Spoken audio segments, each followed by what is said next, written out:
What's going on, everybody? It's GAMEUNBOXINGREVIEWS here, and welcome back to another LEGO DC Supervillains video. So in today's video, I'm of course going to be showing you guys how to make Charlie Cox's version of Matt Murdock from Marvel's Daredevil on Netflix using the in-game customizer. So without further ado, let's get to it.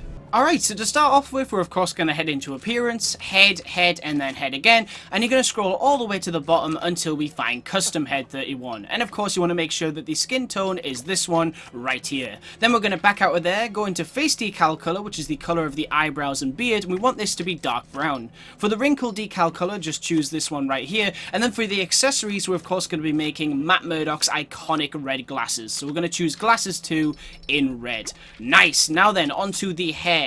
So for the hair piece, I went with a dark brown comb over. Looking very, very cool. Now for the body, we're going to be going with a preset body, and you will need the Justice League Dark Character Pack. Because as you can see here, if we choose Constantine's body and make it dark grey, it looks really, really cool. However, if you don't have that DLC pack, the Clark Kent body works just as well. It's just personally, I much prefer Constantine's because I like the roughed up look, which you usually see when Matt has to fight without his costume.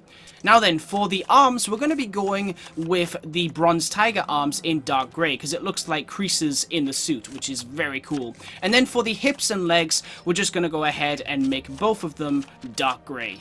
So there we are. Nice! And now then, onto the effects.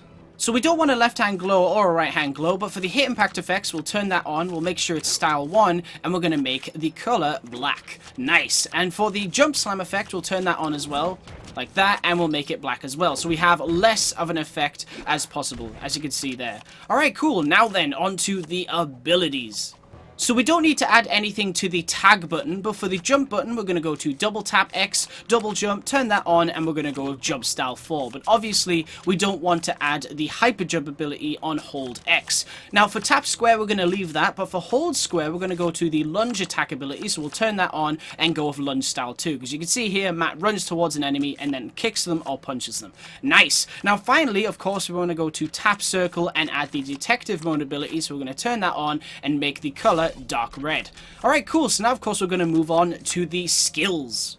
So for Matt's skills, I went with the acrobatic and wall climbing abilities as well as the tracking abilities. So we're going to turn that on, make it orange so he sees the world on fire. And of course, we also want stealth. Now then, next up, of course, we have the personality. So for the health icon, we're obviously going to go with red. For the health type, we're just going to stick with standard health. For the voice, just choose any male voice. For the speed, go with normal. For the target reticle, I would probably suggest going with Mercy Graves. And then for the animation, we of course want martial artist. Nice. Alright, cool. So we've done the appearance, the effects, the abilities, and the personality. Unfortunately, there's no Kane. If there was, then I would give him a weapon. But aside from that, now of course all we need to do is fill in the basic information. So for the status, we're going to go with hero. For the affiliation, we're going to go with unknown. And then for the name, I'm not sure if this whole thing is going to fit, but let's see. Hopefully it will. So we're going to put Matt, there we go, Murdock.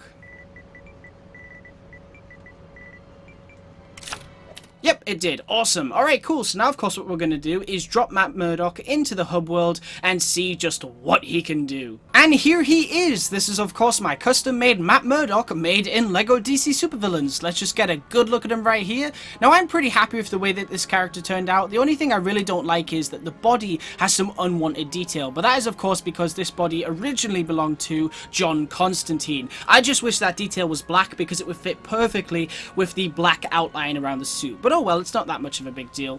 The other thing I really wanted to add was a belt, but unfortunately the belts that were available just did not fit this design, and the ones that did fit it had unwanted detail as well. So for instance, the belt was at the top of the hips and the bottom was black, and it just looked completely out of place. So I think we've done a pretty good job with what we're given. So anyway, what can this character do? Well, of course, he can do flips in the air like that, which is awesome. There we go. We can also attack these boxes.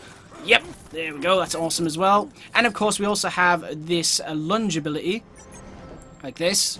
Attack, nice. We've got detective mode, and we also have the ability to leave a crack in the ground like this, because we don't want a glowing crack or anything like that. Matt isn't Iron Fist, he's not Danny. Alright, so let's actually go fight the police as this character, and the reason we're fighting the police is because they're being paid off by Fisk, so they're not nice police, they're actually very, very bad, so that's the reason. Alright, let's run on into Metropolis here. So I think what I really want to talk about in this video is that hallway scene. That is kind of the whole reason I wanted to make Matt in his civilian clothes, because that hallway scene, or prison fight, whatever you want to call it, I mean, that was absolutely outstanding. That was quite possibly the greatest fight scene I've ever seen in anything in my entire life. Seriously, I mean, what was it, like 11 minutes? I was just sitting there watching it, and it just kept going and going. I was thinking, it's gonna finish, it's gonna end in a second. Nope, just kept going and going and going, and it, you know, ended up at like 11 minutes, and it was shocking. I could not believe it. Absolutely could not believe that happened. Take that. Right, we need more police on us. Come on, here we go, that's better. Thing is that I'm wondering now is, obviously in Daredevil Season 1, that hallway fight was amazing. In Season 2, I think that was the one with the chain, when, you know, he has the revolver tied against his hand as well, thanks to Punisher. I think that was that one. And Season 3, obviously, we had the Punisher fight. So with Series 4, I'm really curious to see how they top that. How do you top a 11-minute fight? How do you do that? I don't know. What are they going to do? Go for half an hour? A whole half an hour fight? I mean, I think that's probably impossible. However, if anyone can do it, it's the Daredevil stunt team and Charlie Cox. I mean, from this, you know, from the prison fight, it seemed to me like he was doing all of his own stunts, and he has done a lot. Like, they were saying that he does more and more of each series. He's so good. He's just, I don't think I will ever find anyone better to play Daredevil and Matt Murdock than Charlie Cox. He is absolutely outstanding in that role. He's fantastic, he really is. Especially after the 2003 Daredevil movie, which I absolutely hate. I remember when I saw that as a kid and I enjoyed it, and now looking back, you're like, that was terrible. But pretty much ever since that movie, I've always wanted to see Daredevil done justice, and he has. The Netflix series, every single series I've enjoyed. I think the whole thing is fantastic. There has yet to be a bad episode, in my opinion. So Daredevil has absolutely been done justice. But yeah, if anyone could do a Series 4 fight scene that is like half an hour, it's the Daredevil stunt team, absolutely. But I think it seems like from the prison fight that it is all Charlie Cox, but then there's like moments where I think he gets thrown over a hospital bed and stuff like that. So it makes you think, oh, well, maybe underneath that hospital bed is the stunt guy, and then he runs out, and then Charlie goes around the corner of the set, and then, you know, then it gets back to him. I don't know. It really does all look like it's Charlie, but it might be someone else as well. Who knows? Regardless, it's truly amazing, and if they don't win an award for that whole scene, then there's something wrong. Seriously, that whole scene deserves an award. Hell, the entire show deserves an award. Everyone in Daredevil. I mean, it's crazy when I watch Daredevil and then I go watch something else. I'm like, the acting. It's like you notice acting in shows a lot when you've watched something as good as Daredevil, because you're like, the acting is just nowhere near the level of quality that is Daredevil. Like, Daredevil is just, everyone in it really gives it their all. You can tell, every single actor. So yeah, I think Daredevil might be my favorite show of all time. I mean, he's one of my favorite Marvel characters, and to see him have one of the best shows is just so cool. It really is. Take that! Wow, that was a big explosion. Not very realistic for Matt Murdock, but whatever.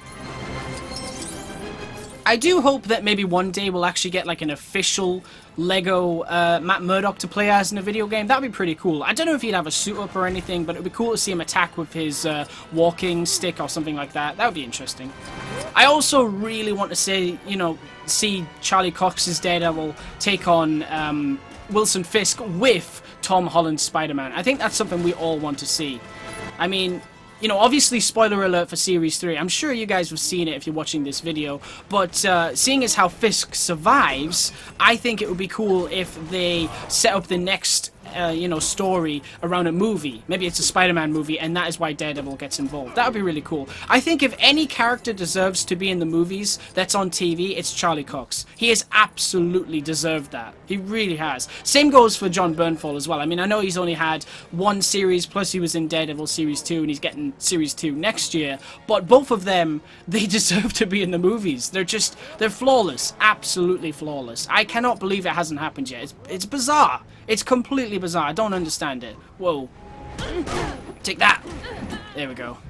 Anyway, guys, I think that will probably do it for this video. I think we've kind of shown everything that Matt can do, but it's pretty cool. I'm really glad that I could make the civilian version of the character, because I think in this series, you know, there was as much good scenes with Daredevil in his black vigilante suit as there was with Matt, you know, just wearing normal clothes. So I think it was really cool to get to make this. Anyway, guys, that is pretty much it for this video. Thank you very much for watching. Stay tuned for lots more videos real soon, and as always, please remember to like, comment, and subscribe.